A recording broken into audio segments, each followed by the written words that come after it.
Hello friends, Hindi के महत्वपूर्ण प्रश्न। आप किसी भी एग्जाम की तैयारी कर रहे हो, ये प्रश्न आपके लिए बहुत महत्वपूर्ण है। पहला प्रश्न है कि मच्छरों के प्रकोप के संबंध में शिकायत पत्र लिखना हो तो किसे लिखेंगे? माननीय स्वास्थ्य अधिकारी को, प्रधानमंत्री जी को, माननीय अध्यापक जी को, या माननीय शिक्षा अधिकारी को? तो किसे लिखेंगे आप? ऑप्शन ए, माननीय स्वास्थ्य अधिकारी को। दूसरा प्रश्न है, निम्नलिखित शब्दों में से स्वर संधि को पहचानिए। पुस्तकालय, सदगति, दिग्दर्शन, उज्ज्वल। तो इसमें कौन सही होगा? स्वर संधि किसमें है? तो इसमें स्वर संधि है ऑप्शन ए में, पुस्तकालय में। अगला प्रश्न है, जिसका उच्चारण स्वतंत्रता से होता है और जो व्यंजन के उच्चारण में सहायक होता है उसे कहते हैं संज्ञा, स्वर, व्यंजन, उपसर्ग। तो क्या होगा? ऑप्शन बी सही होगा। क्या होगा? स्वर। मुंबई में गगनचुंबी इमारतें, गगनचुंबी के नीचे लाइन खींची हुई है, इमारतें बहुत हैं। रेखांकित शब्द में से कौन समास समहित है? यानी इसमें बताना है गगनचुंबी में कौन समास है। तो क्या होगा? गगनचुंबी का मतलब होता है गगन को चूमने वाली, यानी इसमें कौन समास हो जाएगा? इसमें तत्पुरुष समास हो जाएगा।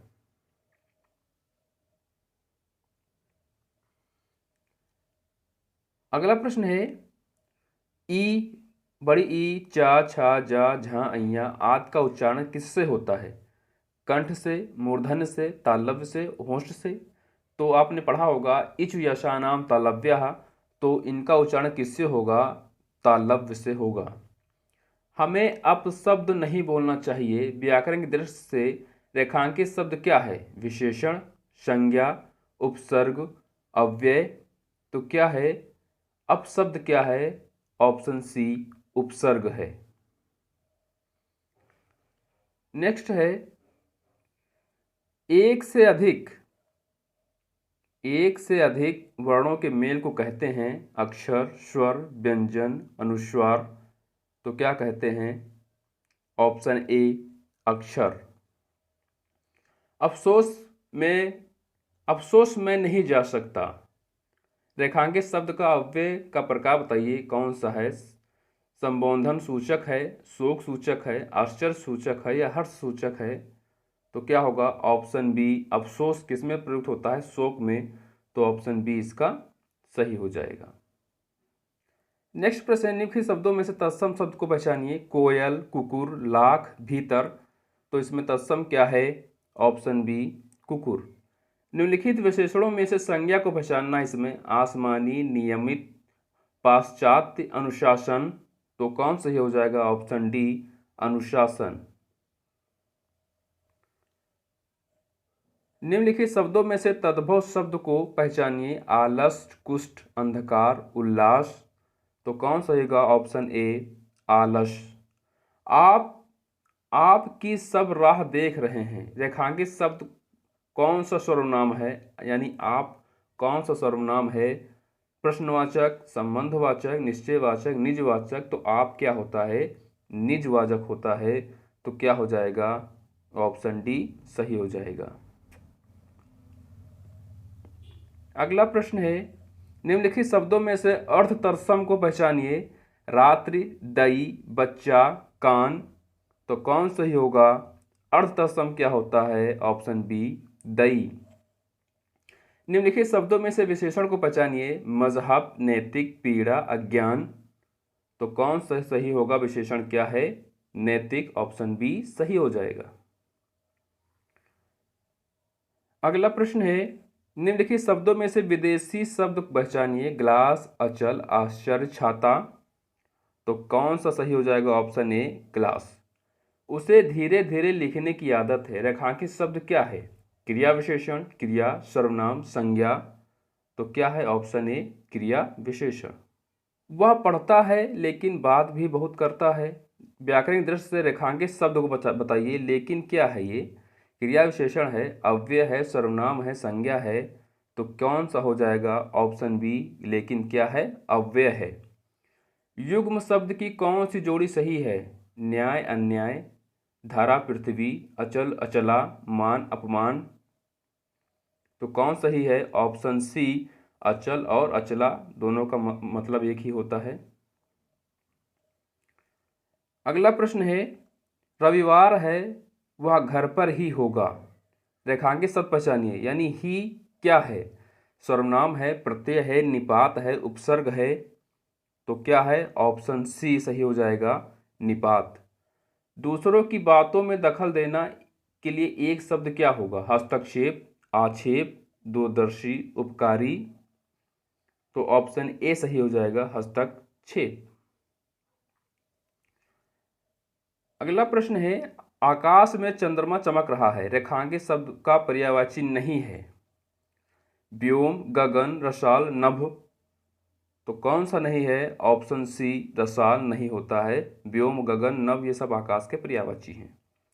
मुंबई के निकट पूना है, तो के निकट रेखांकित शब्द क्या है? समुच्चय बोधक है, संबंध सूचक है, सर्वनाम है, संज्ञा है। तो क्या हो जाएगा? ऑप्शन बी, संबंध सूचक। नेक्स्ट है, संतोष महाधन है। संतोष के नीचे लाइन खींची हुई है। रेखांकित शब्द का सटीक विलोम बताना है आपको। संतोष का क्या होगा? असंतोष, अस्वीकार, असहयोग, असार। तो ऑप्शन ए सही हो जाएगा, असंतोष। माता पिता अपने बच्चों के लिए कड़ी मेहनत करते हैं। के लिए रेखांकित शब्द का अर्थ क्या है? विशेषण है, प्रसर्ग है, सर्वनाम है, संज्ञा है। के लिए क्या है? तो ऑप्शन बी ये क्या है? प्रसर्ग है। ऑप्शन बी सही हो जाएगा। है, वचन की दृष्टि से कौन सा जोड़ा सही नहीं है? लता लताएं, घोड़ा घोड़े, किताब किताबें, सखी सखियां। तो कौन सा गलत है इसमें? ऑप्शन डी गलत है। सखी सखियां छोटी ई के मतलब लगेगा, तो ये क्या हो जाएगा? गलत हो जाएगा। यानी इसके हिसाब से ये सही हो जाएगा। जिस वाक्य में इसलिए, और, क्योंकि, लेकिन, परंतु आदि समुच्चय बोधक शब्द जुड़ते हैं उस वाक्य को क्या कहते हैं? संयुक्त वाक्य, मिश्र वाक्य, सरल वाक्य, विधान वाक्य। ऑप्शन ए संयुक्त वाक्य। जिस वाक्य में कर्म के अनुसार क्रिया में परिवर्तन होता है उस वाक्य को क्या कहते हैं? कृत्यवाक्य, कर्मवाच्य, भाववाच्य, संयुक्त वाच्य। तो क्या हो जाएगा? ऑप्शन बी कर्मवाच्य। बच्चे खेल रहे हैं, अर्थ के आधार पर वाक्य का प्रकार बताइए। क्या है? प्रश्नवाचक, विधानवाचक, निषेधात्मक, आज्ञावाचक। तो क्या होगा? Option A विधानवाचक। नेक्स्ट है, निम्नलिखित वाक्यों में से भविष्य काल को पहचानिए। गाय घास चर रही है, रोहन मुंबई गया था, मैं कल घूमने जाऊंगी, मैं माँ बच्चे को पढ़ा रही है। तो इसमें कौन सही हो जाएगा? ऑप्शन सी, कल मैं घूमने गई थी, भविष्य का है। तुमको मुझे पढ़ाना है, अशुद्ध अंश को पहचानिए। तुमको मुझे पढ़ाना है, तो कौन सा इसमें अशुद्ध है? ऑप्शन ए तुमको। अगला है, नेक्स्ट है, मध्यम पुरुष तू का सही बहुवचन होगा। मध्यम पुरुष तू का सही बहुवचन क्या होगा? आप लोग, तुम लोग, हम, ये लोग। तो ऑप्शन बी तुम लोग। मुझे बाहर जाना है, रेखांकित चिन्ह को पहचानिए। इसमें है नहीं, इसमें क्या है? पूर्ण विराम, प्रश्नवाचक चिन्ह, अल्प विराम, लाघव चिन्ह। तो इसका क्या हो जाएगा? ऑप्शन ए पूर्ण विराम। रेखांकित चिन्ह के चिन्ह यहाँ पे था। है किसी पद, उपवाक्य आदि की विशेषता दिखाने के लिए शब्द के नीचे एक रेखा खींचते हैं, उसे क्या कहते हैं? प्रश्नवाचक चिन्ह, अधोरेख चिन्ह, कोष्टक चिन्ह, त्रियक चिन्ह। जो लाइन खींचते हैं उसे क्या कहते हैं? अधोरेख चिन्ह। निम्नलिखित में से समानार्थी जोड़े को स्पष्ट कीजिए। पार्वती महेश्वरी, व्यवहारिक अव्यवहारिक, शेर शेरनी, लड़का लड़के। तो कौन सही हो जाएगा? Option A Parvati Maheshwari. अगला है, उसने तो मेरी आंखें खोल दी।